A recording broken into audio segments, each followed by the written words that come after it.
তুমি না তওবা করেছিলে? তুমি না শুধুমাত্র আল্লাহর জন্য সবকিছু ছেড়ে দিয়েছিলে? বুঝতে পেরেছিলে কোথায় তোমার আসল ঠিকানা? ভুলে গেছ? আবার কোন পাপ তোমায় গ্রাস করে নিল? তুমি তো সেই যে নিজের পাপের প্রতি অনুতপ্ত হয়ে সিজদায় পড়ে অঝরে কেঁদেছিলে। তাহলে আবার কেন দুনিয়ার ধোঁকায় পড়ে গেলে? কেন ভুলে গেলে কোথায় তোমার আসল গন্তব্য?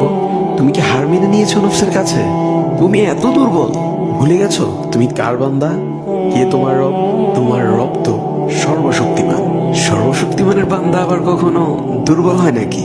মৃত্যু পর্যন্ত লড়ে যাও তুমি। শয়তানকে দেখিয়ে দাও তোমার ইমানের পাওয়ার।